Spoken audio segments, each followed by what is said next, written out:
mungkin kalau saya turutin respon saya terhadap, saya dengerin dari awal kok di belakang sana.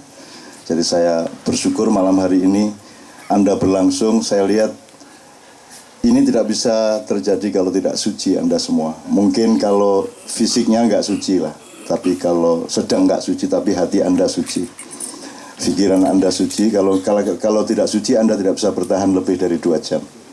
Dan saya bersyukur Indonesia masih ada KJ yang tidak ada di seluruh dunia kecuali di Jakarta. Gitu. Pertama. Yang kedua gini, dan kafir sama ateis itu nggak sama. Ya, nah, Dadang kemarin ngaku kafir, sekarang ngaku ateis. Berarti dia tidak ngerti kafir, tidak ngerti ateis, sehingga tidak sah pengakuannya sebagai kafir maupun sebagai ateis. Itu menyebabkan dia tidak ada masalah sama Allah. Allah yang mengatakan, oh Dadang ngomong apa ora paham. Jadi gini, dan kalau kafir itu ada Tuhan tapi diingkari. Tapi kalau ateis, Tuhan nggak ada. Ada Tuhan tapi disekutukan, tuh namanya syirik atau musyrik. Kalau ateis itu nggak ada Tuhan. Pokoknya dalam diri seseorang Tuhan itu nggak ada. Itu namanya ateis. Nah, jadi kalau Anda mendengarkan Dadang, Anda harus mengerti makomnya. Dia itu mataul gurur, dia itu hiasan di bumi, ya. Jadi yang penting indah dan menggembirakan. Tidak usah diukur ini Mas Murni apa KW4, pokoknya yang penting Dadang menggembirakan. Ada seorang senior ateis juga, senior ateis di Jogja, namanya Pak Azadi Siregar, Bang Hadi, yang nulis Cintaku di Kampus Biru, itu juga sehari-hari selalu menunjukkan, memberi kesan kepada setiap orang bahwa dia tidak percaya Tuhan, bahwa dia bukan Muslim. Justru karena dia sangat Muslim, maka dia menyembunyikan keislamannya. Bahkan dia mengatakan di Katipiro dalam sebuah diskusi, dia mengatakan, kan Muhammad bilang kalau tangan kanan berbuat baik, tangan kiri jangan sampai tahu. Bahkan kalau sholat jangan sampai ketahuan Allah. Dia bilang gitu. Bang, ojo banter-banter di obong omahmu, saya bilang gitu ya. Terus kemarin saya ketemu lagi, saya bilang, Bang, tapi bagaimana mungkin sholat terus Allah sampai nggak tahu? Allah kan maha tahu. Oh iya ya, Allah maha tahu ya. Jadi setiap kali Allah, waduh tahu ini, nggak jadi. Allahu Akbar, wah ketahuan, dia maha tahu nggak jadi. Akhirnya nggak ada alasan untuk sholat. Karena dia mau ikhlas sholat, jangan sampai ketahuan. Saya sholat tuh ya sholat, titik. Jangan sampai tahu siapa-siapa. Allah pun jangan sampai tahu. Tapi karena Allah maha tahu, dia ingin Allah, waduh ketahuan nggak jadi. Akhirnya nggak sembahyang seumur hidup. Nah, Dadang itu sejenis itu.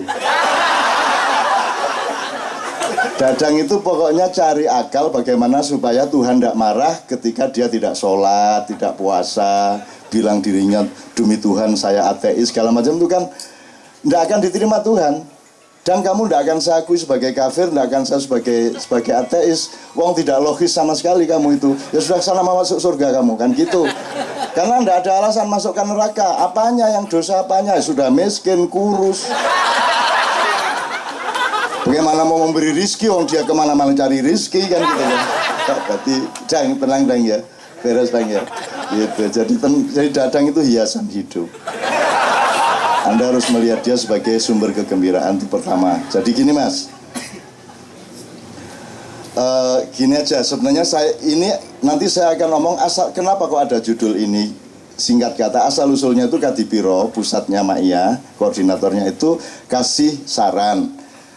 Lingkaran-lingkaran Ma'iyah di Purwokerto, di Pemalang, di Semarang, Surabaya, Jombang, Malang, Jakarta, dan semuanya itu diminta untuk 2 hal. Yang pertama, mengungkap kembali makna sejati dari Al-Quran mengenai jihad dan syahid. Syukur ada istilah-istilah lain, termasuk Islam itu apa, syirik itu apa, bid'ah apa, kalau bisa dielaborasi kembali, karena sudah dibiaskan dan dimanipulir habis-habisan. Nah sekarang Anda tahu orang bilang Allahu Akbar untuk nembak, Allahu Akbar untuk membunuh. Dan sekarang orang juga untuk menandakan Islamnya kan setiap kali dalam kalimat syahadah, supaya ketok Islam gitu kan. Dan gak karu-karuan. Istri saya Mbak Fia ke Bandung, dijebak oleh temennya, ternyata ikut pengajian ibu-ibu. Terus ibu-ibu tanya, loh Mbak Novia tinggal di mana? Di Jogja Bu. Subhanallah, di Jogja. Bojoku bingung hubungannya Jogja karo subhanallah itu apa? Tinggal di Jogja kok subhanallah itu loh. Ki podo lah iya. Kok tinggal di Jogja kok subhanallah, itu sama dengan di TV. Ibu kok bisa di depan HI ini, aslinya saya dari Magelang Pak. Luar biasa, dari Magelang. Loh dari Magelang kok luar biasa gitu. Di Indonesia ini nanti saya akan ngomong, udah nggak ngerti bedanya permata dengan batu, udah nggak ngerti bedanya emas dengan kerikil. Ini kunci malam hari ini ya, kuncinya, tapi nanti dulu. Jadi kita kembali ke subhanallah tadi. Jadi setahu saya subhanallah itu kan mengingat kesucian Allah. Maka alasannya adalah kalau kita melihat sesuatu yang kotor, kita sebut kesucian Allah, kan begitu. Ada orang korupsi, subhanallah, karena korupsi itu kotor. Kalau alhamdulillah jelas lah, ada cewek cakep, alhamdulillah, gitu kan, beres gitu, padahal melendu ya. Alhamdulillah. Terus gue jadang, mana aja alhamdulillahnya gitu ya. Kalau astagfirullah jelas kita menemukan yang kotor dan buruk dalam diri kita, maka kita bilang astagfirullah. Jelas, simple. Alhamdulillah sama. Tapi kalau subhanallah, apalagi Allahu Akbar, itu Anda tidak logis mengucapkan Allahu Akbar kalau Anda tidak terkagum-kagum atau terkejut atau terpana atau tergetar oleh kebesaran ciptaan Allah. Jadi guys, demo Allahu Akbar. Lah apa demo Allahu Akbar? Apa aku sebut-sebut rek Gusti Allah dari langit ngomong gitu ngene. Apa aku sebut-sebut gue? Kamu nggak kagum apa-apa kok mau bunuh orang kok Allahu Akbar. Allahu Akbar itu kan tadi terusannya Rabbana ma khalaqta hadza batila. Jadi Allahu Akbar itu puncak perintah Allah untuk meneliti dirimu sendiri, meneliti alam, meneliti kehidupan. Terus kamu menemukan kekaguman-kaguman luar biasa. Ya Allah, aku ini sudah mau jual rumah, udah nggak punya harapan. Loh ada loh teman yang nolong saya, Allahu Akbar. Kagum saya sama takdir Allah itu. Nah, baru cocok Allahu Akbar. Maka kalau kamu Allahu Akbar, Allahu Akbar, Allahu Akbar, itu kamu disuruh meneliti 1 bulan, maka itikaf 1 bulan, berpuasa, mengambil jarak dari materialisme, mengambil jarak dari mainstream. Kamu selama berpuasa, akhirnya kesucian dirimu itu menemukan hal-hal yang dahsyat dari kehendak Allah dan ciptaan Allah. Maka kamu tidak sabar untuk menunggu mengucapkan Allahu Akbar gitu. Iki meneng-meneng Allahu Akbar. Ono apa Allahu Akbar? Iya nono ndas melaku dewe 5, nah itu Allahu Akbar. Apa kaki 1000, tadi ada memedi 1000, sikil 1000 melaku gandek awak itu. Utawa ono tangan ngene iki karo nyekel nyekel dekmu itu ya di kamar nih dan seterusnya lah gitu ya. Tapi saya nggak akan berpanjang. Tapi intinya kalau kembali ke Mbak tadi, dia kan juga memaksudkan bahwa sesungguhnya Islam itu bukan sesuatu yang tidak bisa mata mengandalkan Islam. Mata diandalkan untuk jadi gini, saya tuh nggak bisa nuduh si teman saya ini kafir. Wong saya nuduh dia muslim aja nggak bisa kok saya. Saya nggak punya data apapun mengenai dia. Saya bilang Ustadz muslim aja saya nggak berani kok. Jangankan saya bilang kafir, saya bilang dia muslim pun saya tidak berani. Jangankan dia, aku menyebut diriku muslim pun aku tidak berani. Karena itu prerogatifnya Allah untuk menilai aku ini muslim benar apa bukan. Lah kok saya menyebut diri saya muslim? Saya cuma berusaha. Saya berikhtiar, mudah-mudahan nanti lolos Allah. Lah kok saya ini ngafir-ngafir nanti. Itu namanya kafir. Orang yang mengkafir-kafirkan adalah orang kafir. Kenapa? Karena itu haknya Allah mengkafirkan. Karena Allah yang punya data, punya informasi, punya fakta, dan bisa melihat yang zahir maupun yang batin mengenai Islam tidaknya seseorang. Maka hanya Allah yang layak mengetahui seseorang itu muslim atau tidak muslim. Kalau ada orang mengatakan kamu kafir, itu berarti dia menutupi haknya Allah. Maka dia kafir, menutupi itu kafir. Makanya bahasa Inggrisnya cover bed, ya. Itu diambil dari bahasa Arab. Kafir itu asal usulnya petani. Petani itu disebut kafir karena pekerjaannya menutupi tanah dengan tanaman. Terus diambil untuk istilah teologi. Jadi kafir adalah orang yang menutupi kebenaran Allah. Apalagi nggak hanya menutupi, tapi mengklaim haknya Allah dipakai oleh dirinya. Itu kafir mu'akkad dan mughaladah. Kira-kira ngono ya, Rek ya. Jadi sekali lagi ya, makanya saya tidak pernah peduli Anda beragama apa. Anda otentik apa tidak gitu, Anda jujur apa tidak, begitu dok saya tahunya. Bagaimana saya tahu Anda Muslim? Apa mergo kupluan? Apa nih Muslim? Sekarang itu Masya Allah sudah sampai ke situ, kita ditipu selama 500 tahun sampai 700 tahun. Itu nanti kalau ada waktu baru kita omongkan yang 500 tahun, 700 tahun, meskipun tidak perlu eksplisit. Kita saiki iki ono masjid iku ono tulisan yang belum khitan dilarang masuk masjid. Iki gak paham, kalau ada hukum kan harus ada prosedurnya. Harus ada perangkatnya, harus ada fasilitasnya. Terus carane ngecek uang wis sunat gurung ku ya apa? Masuk masjid, masuk ruangan. Buka. Akhirnya suwe-suwe pegel, sampun Pak. Gendeng lagi bang.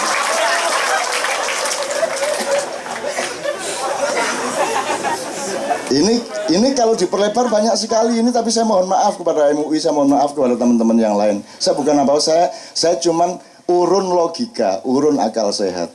Karena sumber kesehatan hidupmu adalah jujurnya pikiranmu. Kalau engkau tidak jujur berpikir, saraf-sarafmu akan konslet dan akan menciptakan perintah-perintah yang akan membuat badanmu tidak sehat. Teman sekalian, jadi sekarang ada sertifikasi arah kiblat, coba. Ya apa gara-gara ini? Iya kok kiblat itu jelas. Mana ada orang sholat di Indonesia ngadep kiblat? Nggak ada. Ngadep ke barat, miring ke utara 24,5 derajat. Tapi nggak menghadap kiblat. Kiblat di sana kok. Arab di sana mas, dari sana mas, di sana mas. Sembayang ini ya. Ini ya. Karena imamnya wis 70 tahun kata gak kelebok ya apa kan. Mana kiblat? Kan jangan hanya bujur, lintangnya juga kan begitu. Iki arek-arek. Sertifikasi halal barang itu aku setuju aja dan seneng ada dana banyak yang masuk dari sertifikasi halal. Cuman kan nggak masuk akal. Gini loh mas, kalau di Kuala Lumpur, di Tokyo itu kan 90% di jalan raya itu mobil. Maka kalau ada motor bahaya. Maka motor harus menyalakan lampu. Kan gitu. Maka dari jauh sudah kelihatan, tidak sampai tabrakan atau gesekan. Kalau di Jogja lah motor kabeh. Wah, mentrong sambrek. Ini ngapain dinyalakan? Mestinya yang dinyalakan yang minoritas. Betul enggak? Karena asumsi dasarnya ini mobil semua, kalau ada motor nanti nggak kelihatan bahaya, maka harus pakai lampu. Kalau di Indonesia sekarang motor boleh kemana-mana, di mana-mana motor sing nyentrong loh. Apa nggak terbalik? Di Amerika mayoritasnya tidak Muslim, maka asumsi dasarnya makanan itu haram, maka dibutuhkan sertifikasi halal. Di Indonesia mayoritas Muslim, semua makanan relatif halal, maka yang dibutuhkan sertifikasi haram.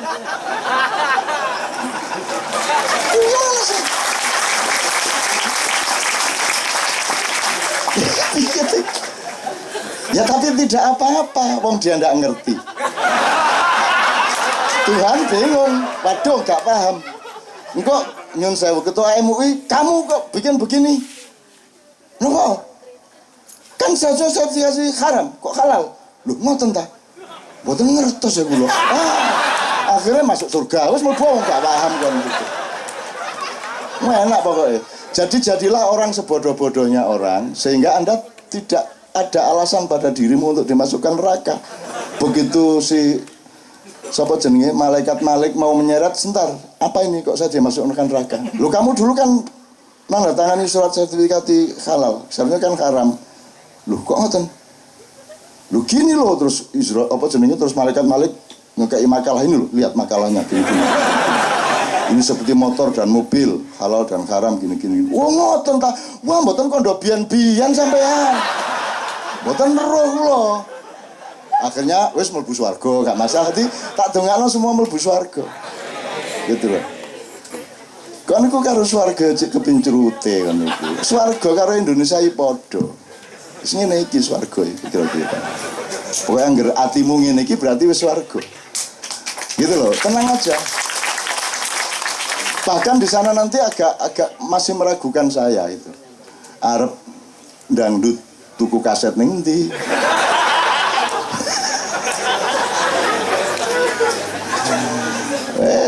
Nonton TV masa ono siaran TV di surga gitu kan.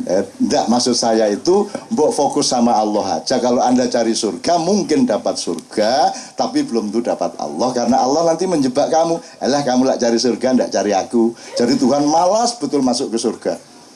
Mana kok Tuhan enggak ada di surga ini? Terus karena orang bertahun-tahun kena, untuk apa kita di surga tapi tidak ada Allah? Sia-sia ngono kabeh ngomong. Terus Allah ngangguk teko cendela, lah kon lak ndolek swarga, kan ndolek aku. Salah. Kalau kamu cari Allah, hadiahnya surga. Jadi cari Allah aja. Ruwet itu cari surga itu, ruwet. Udah enggak, cari Allah aja. Nah, oke, saya kembalikan ke kafir-kafir tadi gini.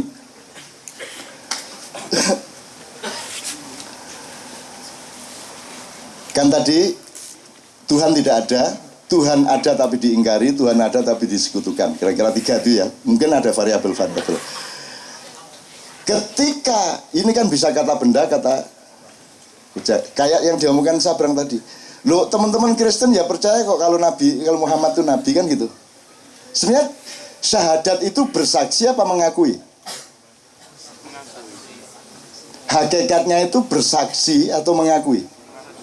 Mengakui toh. Lah saiki kanca-kanca sing jarine nang Islam ki ya ngakoni lho nek Gusti Allah iku ya iko ya toh. Muhammad iku ya nabi. Nek menurut Sabrang, nek ngono Islam bisa. Gitu loh. Kan tidak ada syarat Muhammadur Rasulullah wa Isa Rasulullah wa mulka adek ngono. Zulkifli, Zulkarnain gak ruwet sadate dawa ngono lho. Nah, syahadat itu formal apa substansial? Substansial. Kalau substansial kan tidak tergantung kamu mengucapkan apa tidak. Sebab kalau harus mengucapkan ini tidak berlaku untuk orang bisu. Mangkel wong bisu.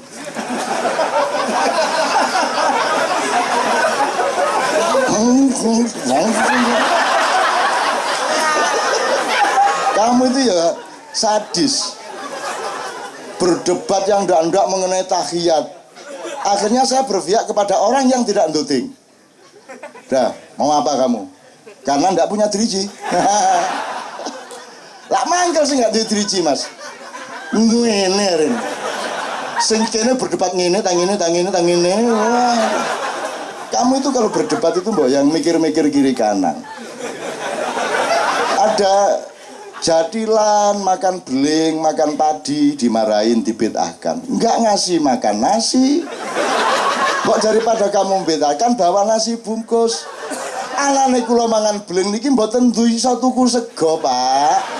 Timbangane sampean bid'ahno mbok sampean mriki nggawa sego ngono lho, Dul.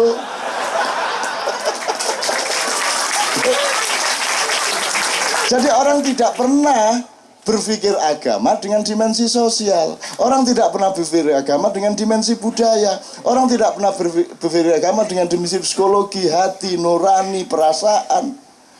Itulah sebabnya ada anjuran dari Jogja mbok diomongkan itu soal jihad syahid. Perspektifnya adalah mana rahmatan lil alaminnya ini? Mana ini rahmatan lil alaminnya ini? Mana? Di Timur Tengah sampai Sumba sampai mana rahmatan lil alaminnya mana? Loh kalau Islam bukan rahmatan lil alamin itu terus Islam cap apa? Cap gome.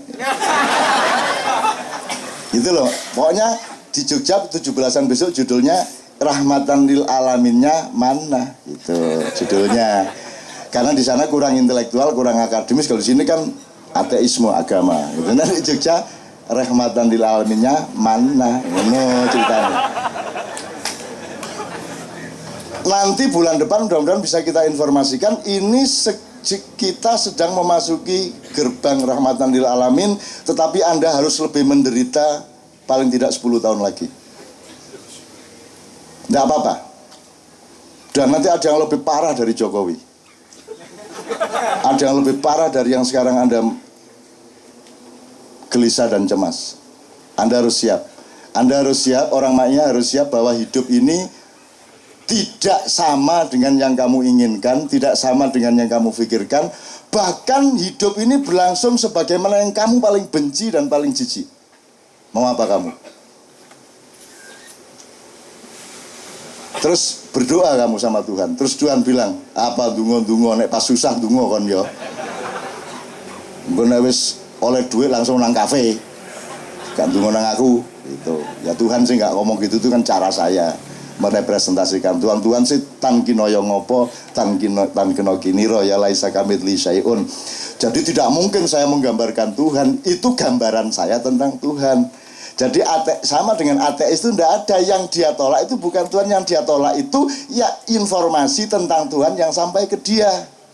Dia kecewa sama ISIS, dia kecewa sama penipuan demokrasi, dia percaya sama kilang minyak dihabisin oleh Amerika di seluruh Timur Tengah gitu ya. Dia kecewa sama Freeport gitu ya. Akhirnya karena semua atas nama Tuhan, Allahu Akbar, dor, Allahu Akbar, zriyat gitu ya. Akhirnya dia benci dan tidak mengakui Tuhan. Yang diakui bukan Tuhan, yang diakui adalah yang seolah-olah Tuhan yang sampai ke dia. Jadi cara orang Islam memperkenalkan Tuhan kepada dunia itu yang membuat orang di dunia menjadi tidak simpati kepada Islam. Kira-kira gitu loh Mas ya.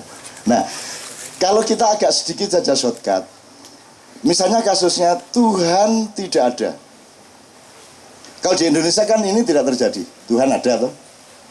Meskipun cuma diambil sifatnya gitu ya.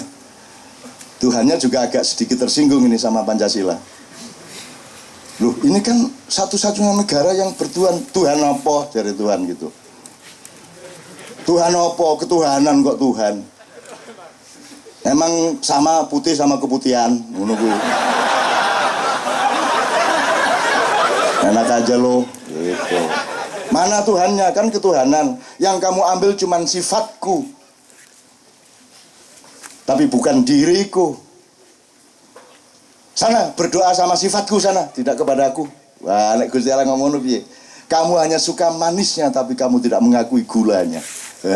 Ngono rek. Kamu hanya butuh hangatnya tapi kamu tidak ingat listriknya. Kamu tidak ingat api. Ketuhanan diambil sifatnya tok. Ibarat sapi dijupuk buntutnya tok wancane dodol sop buntut. Dadi nek sapi liwat cetok crek. Sapi liwat cetok gitu kan. Nyeneng lah orang Indonesia ini. Media masanya dia dulu tuh ya kerjanya motong sop buntut itu. Pokoknya dari sapi yang diambil buntutnya kan, karena lagu buntutnya. Jadi dari wanita yang diambil pantatnya sama susunya. Dangdut yang begitu. Dangdut kan pertama penting pemain musiknya bareng-bareng, lama-lama untuk apa musiknya? Oh, yang penting penyanyinya. Akhirnya musiknya cukup apa? Tape recorder ya gitu ya. Oke. Setelah itu lama-lama untuk apa? Penyanyinya, oh yang penting pantatnya. Goyang ini, goyang itu gitu. Akhirnya raine gak penting. Jadi suatu hari petunjukan danduki mek ono bokong tok kan. Bokong. Ada bunyi musik terus bokong, muter. Terus nggak penting perutnya, nggak penting, pokoknya ono bokong. Jadi kita itu makin lama makin memperhinakan diri, mempersempit diri, mengkotak-kotakkan diri seperti itu teman sekalian. Oke. Senengnya oleh pokoknya. Lah ya daripada repot-repot tuh enggak penting kok, wajahnya Inul enggak penting toh. Dulu zaman awal dulu wajahnya Inul enggak penting kok, wajahnya kayak apapun enggak masalah, yang penting pantatnya ngebor. Kan begitu. Jadi nang ngono ya wis lah, bokonge wis. Dadi nek iso TV ku pokoke nek syuting bokonge tok. Jadi bokong tok apik itu. Mbok sudah pragmatis seperti itu. Tuh. Nah, oke, sekarang agak lebih serius dikit. Saya coba potong-potong. Kalau Tuhan tidak ada kan tidak terjadi di Indonesia. Pokoknya ele-ele, pokoknya anggap Tuhan ada. Sekarang Tuhan ada tapi diingkari. Atau Tuhan dianggap tidak ada. Variabelnya ya. Kalau ada sebuah rapat anggaran dan Tuhan tidak diingat oleh orang yang rapat anggaran, berarti ateis itu rapat. Benar nggak? Kalau ada presiden mengambil keputusan dan selama dia memproses kemudian mengambil keputusan itu dia tidak melibatkan Tuhan sebagai pertimbangannya, berarti ateis dia. Karena ateisme itu sebenarnya adalah dinamika kata kerja. Kapan ada Tuhan, Anda tidak ateis. Kapan Tuhan tidak Anda libatkan, berarti Tuhan tidak ada, Anda tidak libatkan. Nah sekarang saya tanya sama Anda semua, kadar ateisme politik kita itu seberapa?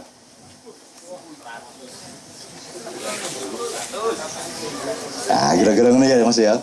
Jadi maksud saya, kamu dengan judul ini besok ke Bandung pulang, ke Tangerang pulang, ngelihat dengan mata pandang ini, oh Tuhan tidak diajak runding, Tuhan tidak dijadikan pertimbangan, berarti ateis. Kan nggak terus jadi orang Islam tuh syahadat sekali terus Muslim, ya enggak dong. Gendeng tak? Enggak lah. Tuhan menunggu kesetiaan, karena konsistensi tadi itu. Apapun yang terjadi, Tuhan adalah faktor utama hidup saya. Subjek utama. Makanya sholat itu untuk latihan. Jadi kalau Anda di pasar, di warung, di kantor, Allah di sampingmu, maka engkau menyebut ilaihi, ya, dia. Tapi kalau Anda sholat, Allah di depanmu, maka Anda menyebut iyaka na'budu wa iyaka nastan, karena Allah di depan kita, kita berhadapan. Nanti ada peristiwa rohania di mana Allah bersemayam di dalam kesadaranmu. Ini kalau diteruskan menjadi thariqat la ilaha illallah, la ilaha illa anta, la ilaha illa ana. Nah, ini bahaya ini, jangan diumum-umumkan. Dadang seneng ini. La ilaha illa ana, la ilaha illa ana, la ilaha illa ana. Jadi Allah sebagai dalam tanda petik pihak ketiga, pihak kedua dan pihak pertama. Itu untuk latihan. Supaya ketika kamu ngurusin kehidupan di pasar, di kantor, di tempat pekerjaanmu, Allah tetap menjadi faktor utama, meskipun dia tidak di depanmu, paling tidak dia di sampingmu. Kalau dia di sampingmu, dia ada di dalam dirimu. Makanya konsep manunggaling kawula lan Gusti di Jawa itu bukan raja bersatu dengan Tuhan, tetapi di dalam kesadaran si raja itu Allah sama hambanya Allah itu menjadi satu. Maka dia tidak berani khianat kepada Allah karena akan mencelakakan rakyatnya, dan tidak berani dia menyakiti rakyatnya karena akan diadab oleh Allahnya. Kan begitu namanya mangununggaling kawulan Gusti. Susahnya Raja Jawa 500 tahun tidak ngerti ini. Karena aslinya mereka bukan Raja Jawa. Nah, tapi kok kapan-kapan. Ini Jogja sedang konflik, keratonnya dan seterusnya. Tapi tidak usah lah, ini masalah kecil lah, masalah kecil. Ini, waduh kalau dibuka ini gawat ini. Pokoknya, tapi kira-kira ngono maksudnya yang itu Mas ya. Sekarang Anda mau jualan, Anda mau menghamili istri, Anda mau nyaur utang, Anda sedang pusing. Ketika Anda senang, libatkanlah Allah sebagai faktor utama di mana engkau bersyukur. Ketika engkau mendapat kesulitan, loh kok enggak melibatkan Allah, goblok men gue. Masa kamu dapat kesulitan, Allah bukan faktor utama? Apalagi dalam keadaan senang, kan gitu. Allah mengatakan bahkan barang siapa yang mengingatku, gimana Ustaz? Yang mengingatku pada saat berdiri maupun duduk. Ayatnya Ustaz Ananda hafal ini. Saya sengaja tidak menghafalkan supaya tidak terlanjur menjadi kiai. Terus nanti mereka, nggak karu-karuan sama saya. Saya memang, saja. Alladzi